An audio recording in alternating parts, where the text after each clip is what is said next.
ชื่อเล่นหน่อยได้ไหมครับคุณชื่อออยค่ะคุณอายกับคุณออยกับคุณฟุกครับ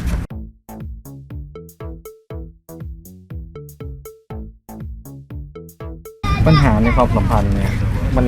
คืออะไรครับที่จะทำให้คนเข้ากันไม่ได้น่าจะเป็นปัญหาเกี่ยวกับพื้นที่ส่วนตัวนะคะเหมือนแบบว่าอีกฝ่ายอาจจะต้องการที่จะพื้นที่ส่วนตรงนั้นแต่เราไม่พร้อมที่จะแบบว่าเปิดรับพื้นที่ตรงนั้นให้ใครสำหรับหนูนะคะค่ะครับคือต้องแบบมีพื้นว่างให้กันบ้างมีสเปซให้กันใช่คือแบบติดเกินไปก็ไม่ได้ก็อยากจะแบบว่ามีเวลาให้เราหน่อยให้เราอยู่ตัวเองอะไรอย่าติดเกินไปค่ะนี่สำหรับ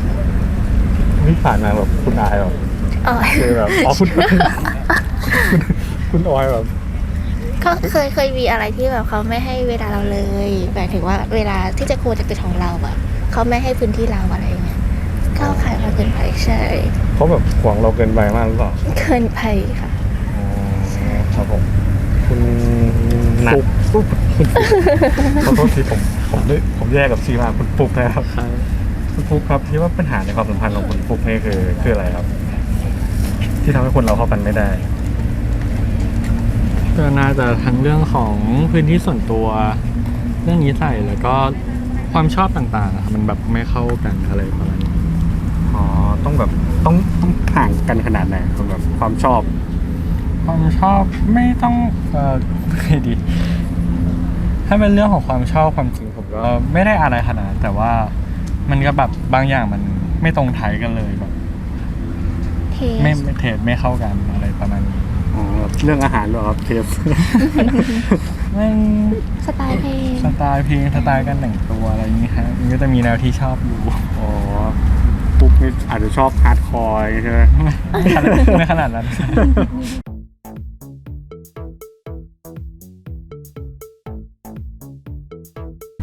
สมมติคุณออยถ้าสมมติคุณออยจะโกรธให้แฟนเป็นเรื่องอะไรครับถ้าจะทะเลาะกันก็น่าจะเป็นเรื่องพื้นที่ส่วนตัวค่ะเขาอาจจะแบบเข้าเรามากเกินไปแล้วทำให้เรารู้สึกว่าเกินไปแล้วเริ่มไม่โอเคแล้วอาจจะหายไปเลยอาจหายไปในช่วงระยะเวลาหนึ่งแล้วก็แบบอาจจะกลับมาแล้วก็แบบค่อยคุยกันใช่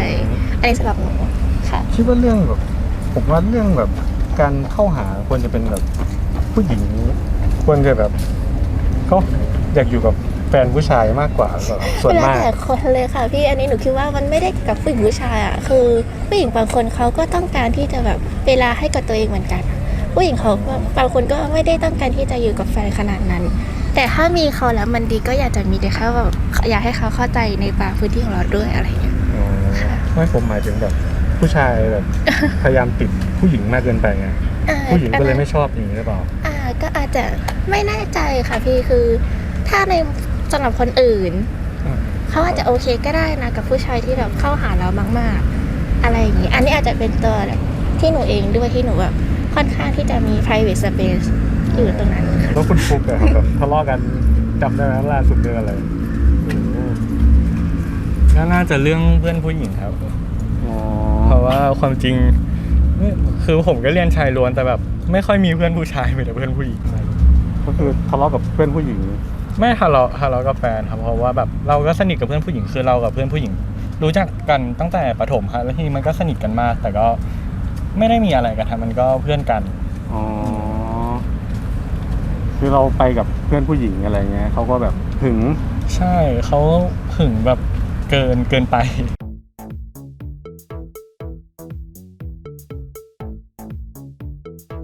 มีเรื่องอะไรไหมครับที่แบบถ้าแบบไม่สามารถทนได้ถ้าผมเจอแล้วเลิกทันทีเลยไม่เคยเจอค่ะเห็นคนก็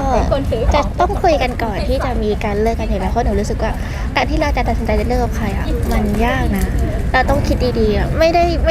เคยมีเหตุการณ์ที่แบบจู่ๆก็เลิกเลยไม่เคยมีต้องแบบค่อยๆใช่ต้องคิดดีๆก่อนที่จะเลิกอะไรค่ะแต่ไม่ได้แบบไม่หักไม่มีคือไม่เคยเจอไม่เคย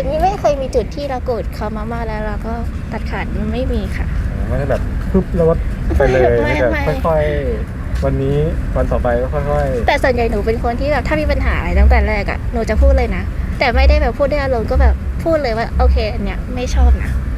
ใช่ก็ดีนะบอกเขาเลยนะตรงๆบอกเขาตรงนี้ไม่ชอบอะไรค่ะ เพราะว่าผมเป็นผู้ชายผมก็ไม่รู้นะครับใช่ไหม ใช่แต่ก็เลยไม่ได้มีจุดที่ทำให้เราอารมณ์ขึ้นขนาดนั้นค่ะ อ๋อครับคุณฟุกเหรอครับแบบถ้าเจออะไรแล้วจะเลิกทันทีเลยมีไหม มันก็มีอยู่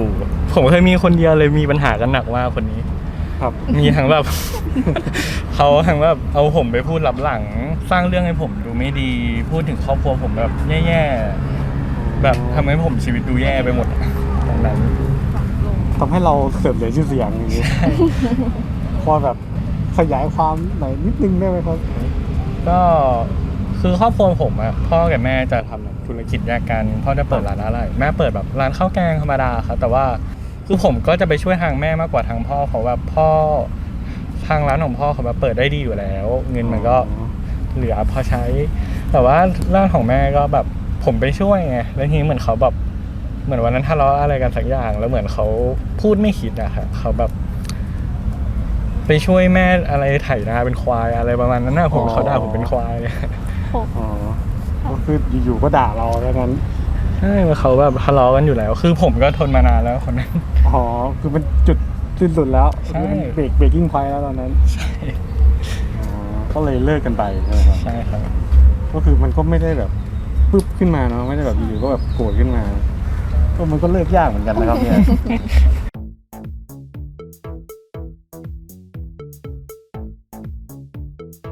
สำหรับคุณออยแล้วแบบชอบผู้ชายนิสัยแบบไหนครับ ก็ก็เหมือนเดิมก็ถ้าตั้งแต่เริ่มมาก็ชอบผู้ชายที่แบบให้เวลาสำหรับเราหมายถึงแบบให้พื้นที่เราด้วยแบบไม่จุกจิกจู้จี้เรามากค่ะ ให้อิสระ ให้อิสระ ครับ หลายเรื่องค่ะ มีแบบสเปคไหมครับสเปคไหม ไม่ค่อยมีถ้าสเปคของออยออยไม่ได้มีสเปคภายนอกอะออยจะแบบมองที่แบบเมนเทลมากกว่า ชอบผู้ชายที่ไม่จัดคนอื่นชอบผู้ชายที่แบบว่าเอ่อยังไงเดี๋ยวดูแลตัวเองอะไรอย่างเงี้ยทั้งด้านแบบความคิดแล้วก็ร่างกายถ้าร่างกายอะชอบผู้ชายที่ดูแลตัวเองแบบร่างกายด้วย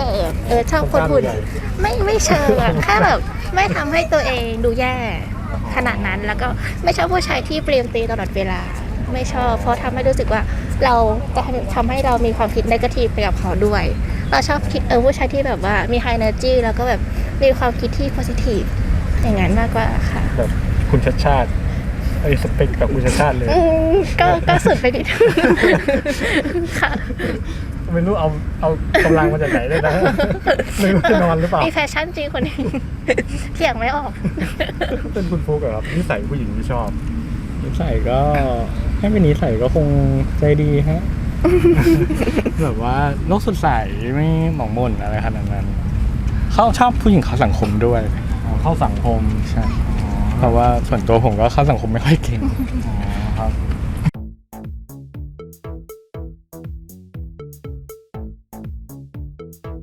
อะไรที่ทำให้คนเราอยู่ด้วยกันได้นานครับ ความเข้าใจง่ายๆเลยความเข้าใจแค่แบบเข้าใจกันทำอะไรกันก็แล้วแต่ถ้าเข้าใจกันมันก็จบแล้วแบบแค่นั้นก็อยู่ด้วยกันแล้วค่ะ ครับ ใช่ คุณฟุกเหรอครับ เหมือนกัน ต้องเข้าใจแล้วก็ไม่ใจร้ายเนาะโอเคครับผมหมดคำถามแล้วครับขอบคุณมาก ขอบคุณ ครับ ค่ะ Thank you so much. Welcome home 76 in the master tier. And also thanks to Scott Dinsmore and Brandon in the ninth tier.